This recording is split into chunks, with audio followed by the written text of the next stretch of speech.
سلام، حال شما خوبی؟ عبادت شما قبول باشه.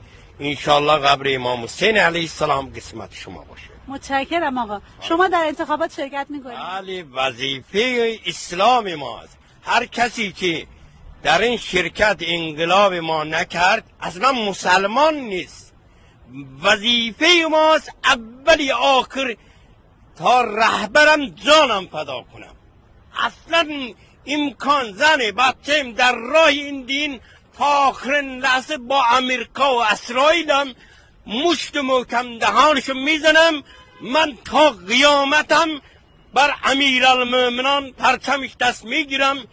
رهبر انقلاب اسلام خامنه ای را دعا میکنم با احمد نژاد رئیس جمهوری ما.